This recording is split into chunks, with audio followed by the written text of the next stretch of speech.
Okay, back at it.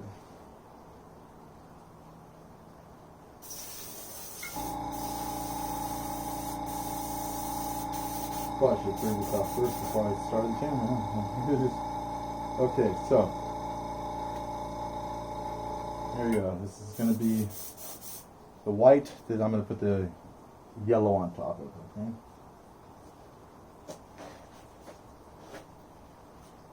I've done one of these guitars in shades of green also. It was kind of cool. One of my buddies wanted his guitar freshened up with a new paint job and such, so I was painting with what I had on hand, had the green, and I was thinking, I go, hey, you know what kind of metal burns green? And he said, what? I go, toxic metal. Fucking right on. No, excuse me.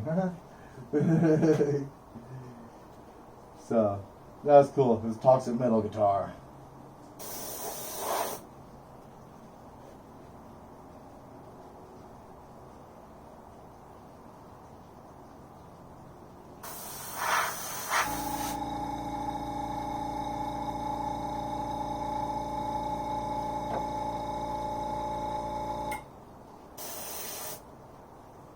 So, basically, I'm going to probably have to cut shorter on when I put it online, because this takes a while. You got to kind of think about what you're doing, look at it, decide where you need more, where you need less, where you're going to redo it again when you get around to it. It's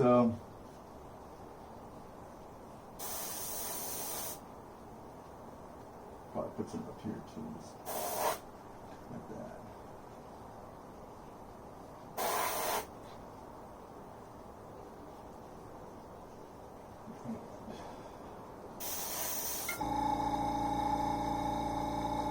Again, change out the template you're using often,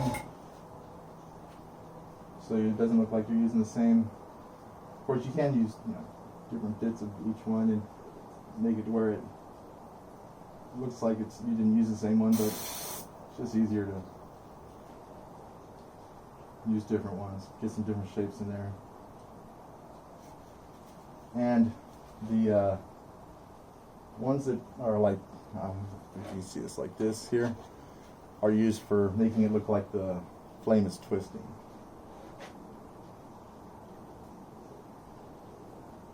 So if you want,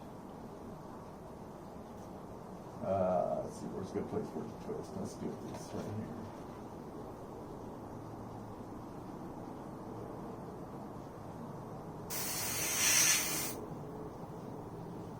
It leaves a spot like that, and then basically when you have another one coming up through there, it looks like it's twisting around it.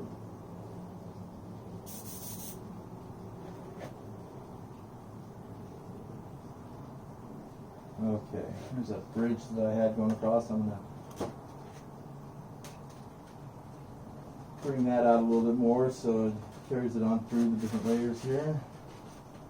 Don't have to use the same pattern as you used to begin it. Just grab something and just put some highlights.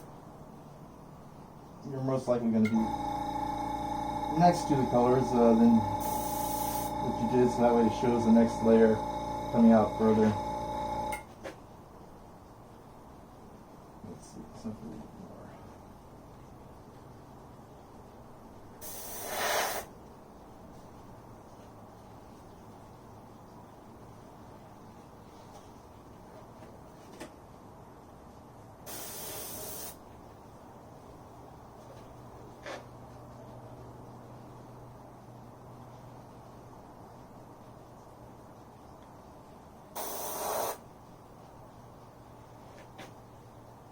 Okay.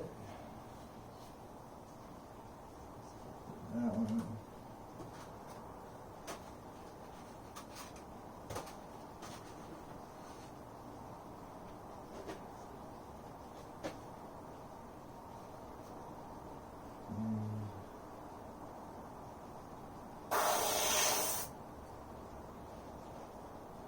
like I said before, fire goes every which direction, depending on which way the wind's blowing, so you can hardly make a mistake. If something just doesn't look right, you can go back later on, go through the colors again, or maybe you're able to touch it up with just one of the last colors, but it really only makes it look that much more interesting and deeper when you go back through the colors the second time. So if it doesn't come out right the first time you go through the colors, go through them again. It's only going to get better. Okay.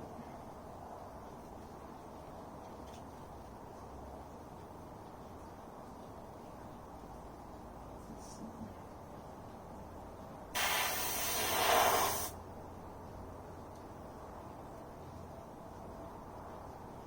Gotta keep this from rocking.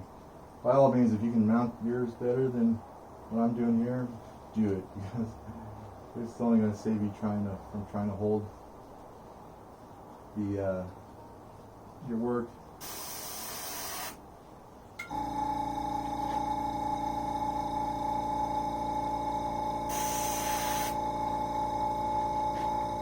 Okay.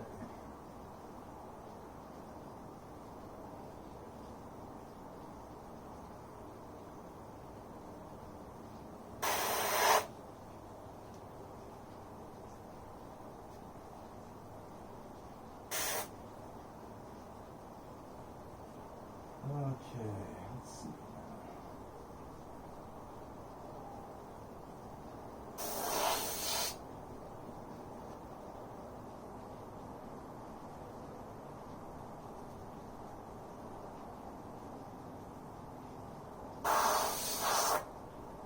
There we go. Almost, I think, ready for the yellow. Let's see. A couple spots I want to touch up here first.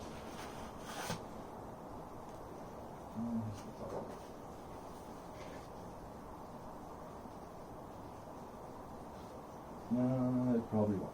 Wait, maybe right there.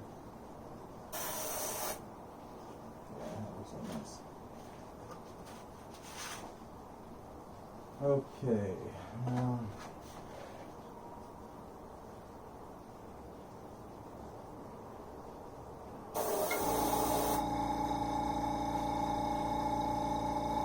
now keep the bottom part darker. Don't go too crazy as you get brighter and brighter with the colors. Keep the brighter ones for on top here. Let's see.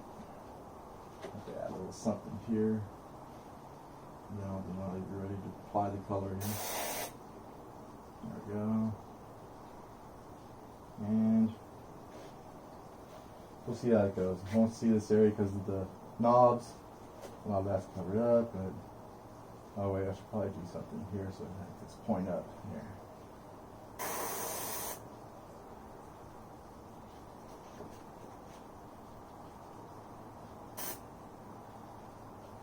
Okay, now for the yellow. And I'll bring you in for a close-up on this, get to the end of at least the first stage of colors, so you can see how it ends up working out. So yeah, definitely want to practice. My first time I was doing this, it came out looking ugly. I mean, it just looked terrible. Then I was taking a break and my friend decided he'd try it. It looked like somebody attacked my car with some lipstick. So I had to sand it all back down again. I love sanding. No, I don't. Okay, now I've got the yellow. Let's get this. Oh yeah, it's coming out nice.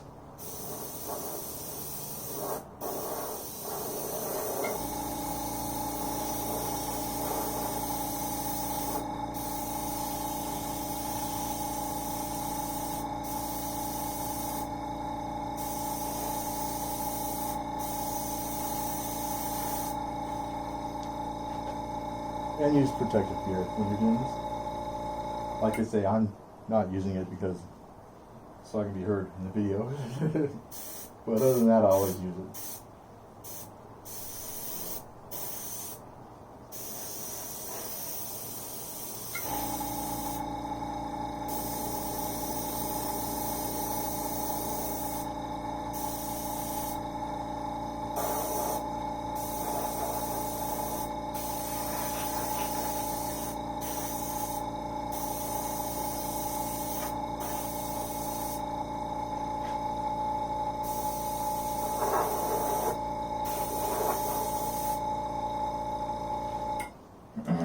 I'll probably be going back through the colors again, because my next color is white accent right now.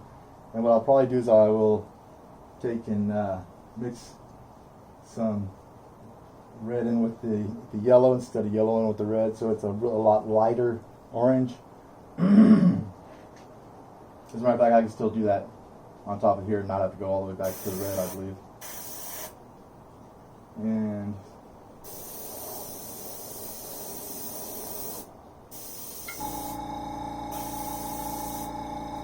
you can see how as you're spraying this over the whole thing, you get the glow on the outside, you get the blends towards the inside.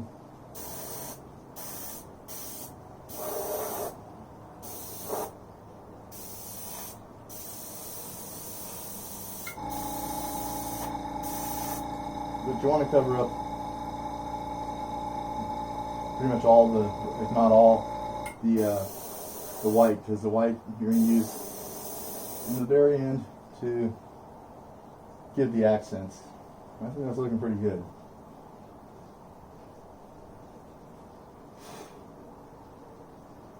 And if you can use a more dust-free environment than what I'm doing, please do.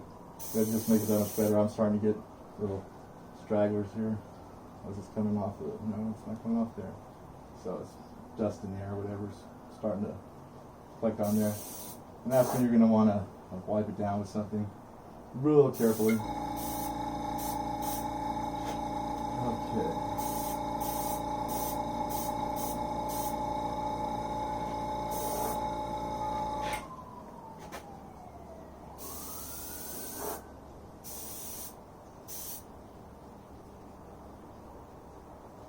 Okay, let's see. I'll probably stop the video right here, but what I'll do is I'll bring you in, let you see what it looks like. Let me see what it looks like on the camera. I might just need to stop everything. That's kidding. Okay, so there you go. That's the orange, or red, orange, and yellow. And it starts really coming out when you, as you add more colors, or even if, like I said, if you start all over again with red, it's not a problem. It just pushes everything darker, makes more layers on the guitar, or on the whatever it is you're painting. Okay, I'm going to stop the video and I'll start it again for part C of part 2. Okay.